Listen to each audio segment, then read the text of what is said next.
كل نفس ذائقة الموت كل نفس ذائقة الموت كل نفس ذائقة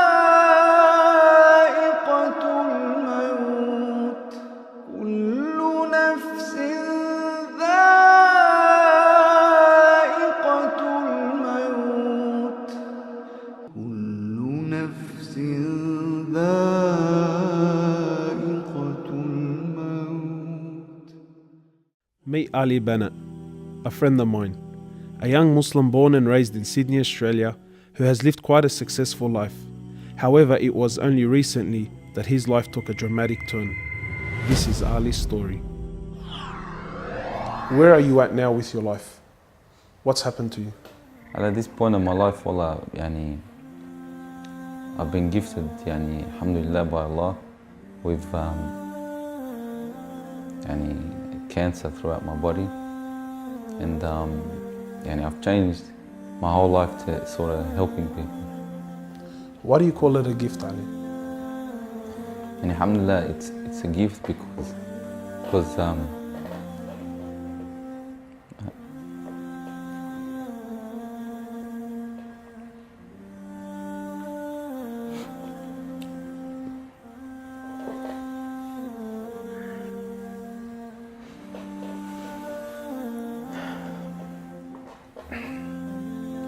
and it's a gift because Allah's given me a chance to change.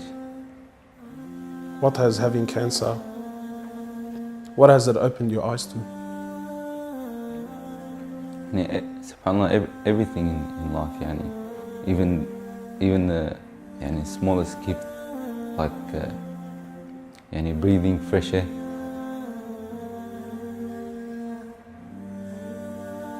Do you feel like you used to take that for granted before?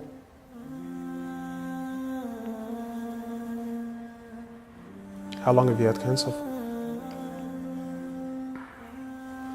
4 months now. Ali was diagnosed with stage 4 cancer and given only 7 months to live. Upon finding the news, he immediately sold his successful business and was forced to reconsider the lavish lifestyle he was accustomed to. Everything was to change. Ali, what was your reaction when you came to know you had cancer? I got rid of my cars, I got rid of my watches, even my clothes. I took them with me overseas and I gave them to a lot of people up there, alhamdulillah. So I wanted to try to leave this world without anything. So you were on a mission to get rid of your dunya.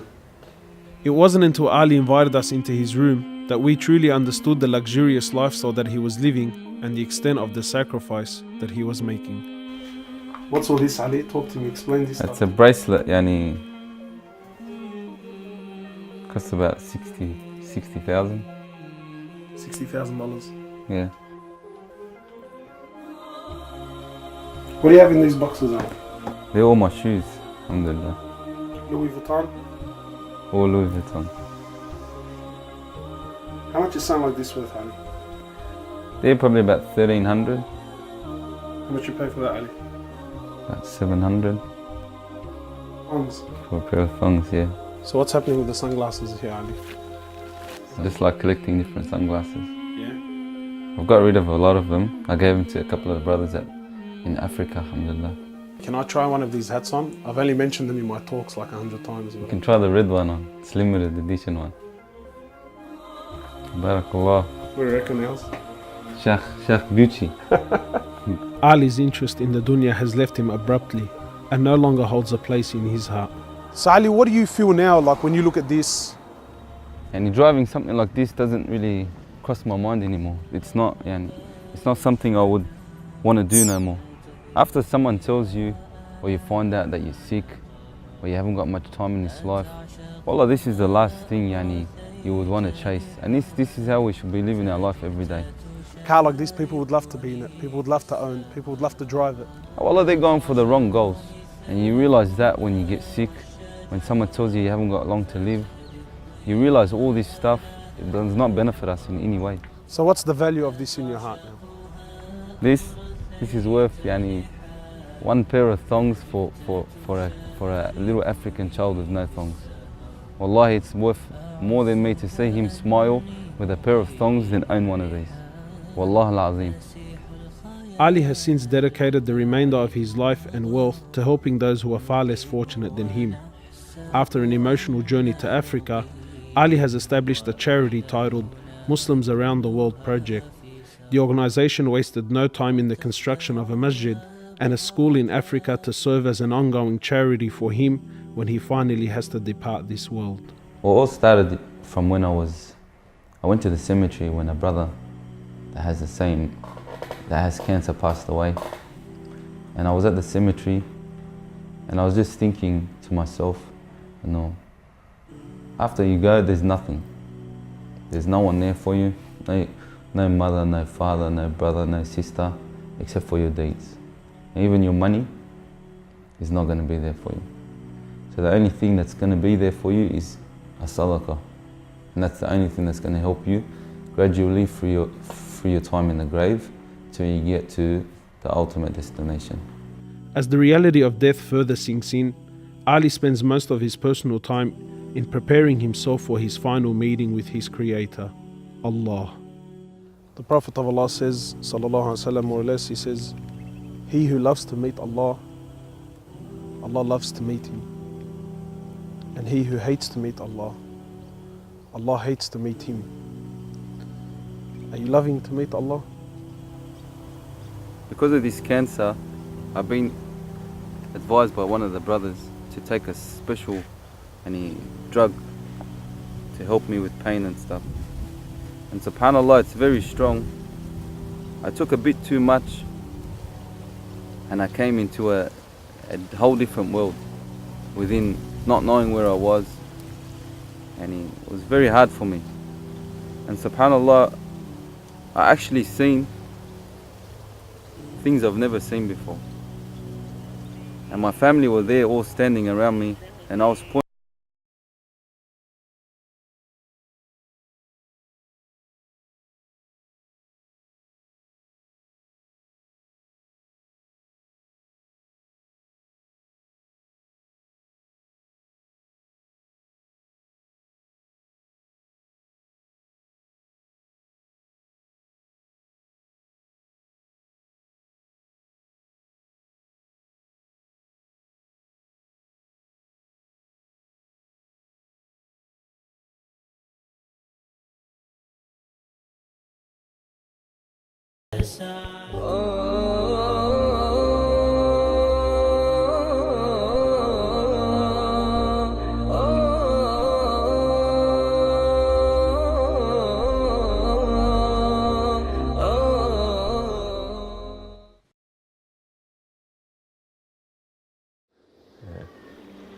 As you all know, alhamdulillah, I've passed away. I just wanted to make a little video clip for all the followers that have supported me from day one and come on this journey with me since day one. May Allah rewards all you guys, and inshallah you continue to support me and MATW, inshallah. One of the first thing is a little piece of advice to the brothers and sisters. As you see, in this life we had the cars, we had the money, we had everything, alhamdulillah. But subhanAllah, a lot of people during the period of when I was sick, they'll send me messages, brother, you're guaranteed paradise, brother, you.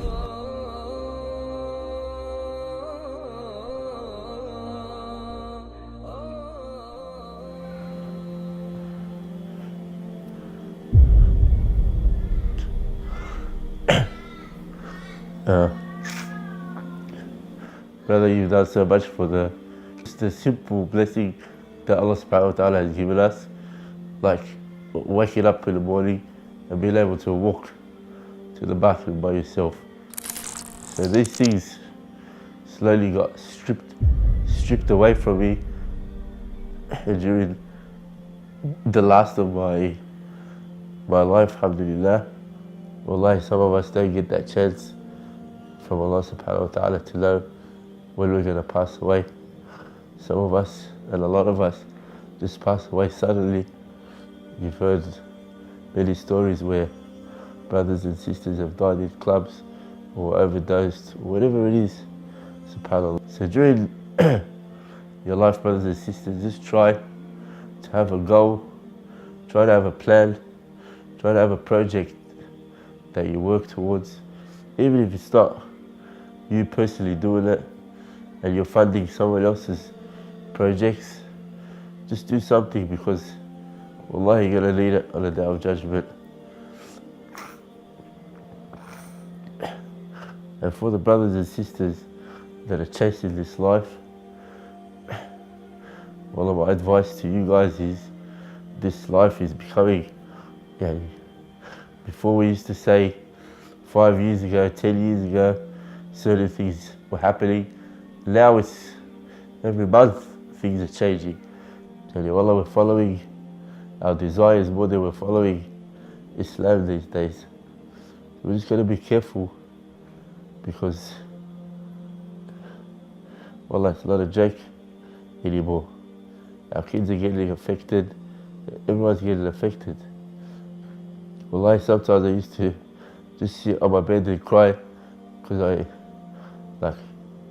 I just wanted that support from people, and then subhanAllah, Allah subhanahu wa ta'ala brings you people that you've never thought they'll be a part of your life, or friends, or you didn't even know that existed. When I used to travel, I used to meet certain people. A lot of them actually went out of their way to come all the way from Dubai or the UK or wherever it was, to come to actually visit me when I was sick or in hospital. Or that's love for the sake of Allah subhanahu wa ta'ala. No photos, no nothing like that. Just come to visit. 14-hour flight just to see if I'm okay, subhanAllah. So for the people that are out there that are sick or worried or stressed, come out, I say to you people, don't worry.